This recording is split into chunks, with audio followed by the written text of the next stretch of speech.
2017 was a great year for music and an even better year for those who created it.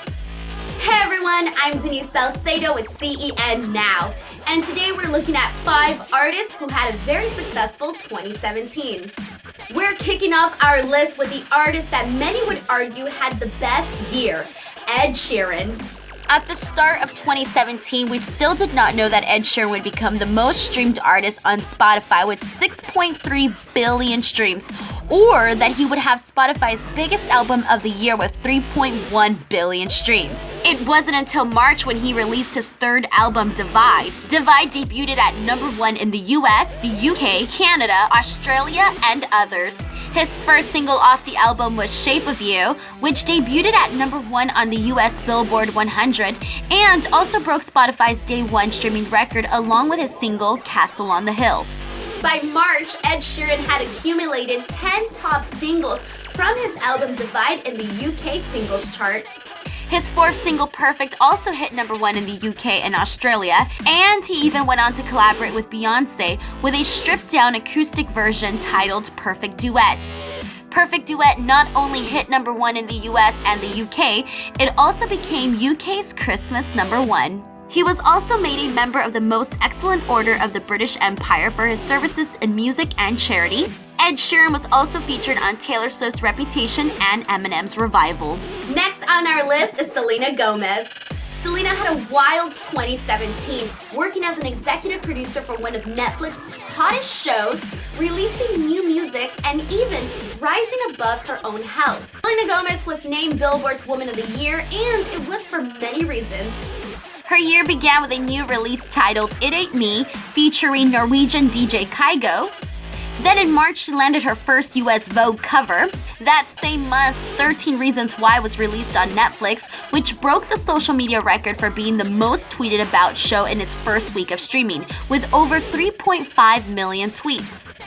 Selena Gomez was the executive producer for the series and even got matching tattoos with the cast. Then on May 18, Selena released Bad Liar, and a music video later followed where Selena would play multiple characters.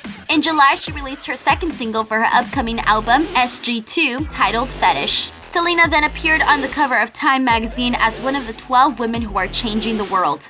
That same month, it was discovered that Selena Gomez had faced a life-changing moment. She had received a kidney transplant due to her lupus.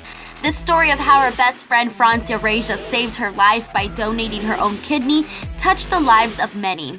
In October, we would get some new music from Selena. She collaborated with DJ Marshmello for her song Wolves. Next on our list is Lady Gaga. Lady Gaga kicked off 2017 in probably the biggest way possible. She performed the halftime show at the 51st Super Bowl with over 117.5 million people watching her incredible performance. In fact, after the halftime show, she had a surge of over 400,000 new music downloads in the US. She even earned an Emmy nomination for Outstanding Special Class Program. Fast forward to April, Lady Gaga headlined the Coachella Valley Music and Arts Festival, which attracted 250,000 attendees and garnered over $114 million. After that, she kicked off her Joanne World Tour, which became the highest female grossing tour of 2017. Then the world got a sneak peek into Gaga's more personal life with her Netflix documentary titled Gaga 5'2". And nothing is stopping Lady Gaga. Her 2018 calendar already looks jam-packed. She is not only starring in Bradley Cooper's remake of the 1939 classic, A Star is Born, which is set to be released in October. She has also signed a Las Vegas residency deal at the MGM Park Theater. She is set to perform 74 concerts. And get this, she is reportedly making $100 million. That is about $1 million per show. Next on our list is Taylor Swift. We didn't see much of Taylor for the most part of the year, but she still had plenty of success, especially after releasing her 6th studio album, Reputation. At the start of the year, we were blessed with a music video for I Don't Wanna Live Forever, her collab with Zayn for 50 Shades Darker. The duo later went on to win the MTV Video Music Award for Best Collaboration. That same month, Taylor's team trademarked the word Swifties, which we would later find out why. And in March, we got the first real clue that Taylor was indeed working on album 6, thanks to her bestie Ed Sheeran, who let everyone know that we would get new music from Taylor by the end of the year. At this point, we hadn't seen or heard much from Taylor. Many people speculated that she was in Nashville working on her album, and she kept herself out of the public eye as much as possible that we didn't even get to see some of her classic 4th of July pictures. We would later find out why, aka, this is why we can't have nice things. Then in August, Taylor fought and won a legal battle against DJ David Mueller, who sexually assaulted Taylor during a photo op. Taylor was awarded a symbolic $1 bill. Then Taylor had the media in the palm of her hands and every Swiftie on high suspense after she went on a total media blackout. That's right, she erased everything on her website and everything on her social media profiles. Everything was gone except for her videos on her Vivo channel. A few days after, we began to get clues about Reputation, with snake clips appearing on her profiles. Then a few days after that, Swifties got to hear the first single off of Reputation, Look What You Made Me Do. And that was the start of the new era. Taylor's Look What You Made Me Do let the world know that the old Taylor was dead. Look What You Made Me Do hit the #1 spot on the Billboard Hot 100 and lasted a full 3 weeks and became her 5th song on the Hot 100 at #1. After that, she released Ready For It along with a music video, then Gorgeous, and then Call It What You Want. During this time, Taylor also launched her own channel with DirecTV called Taylor Swift Now.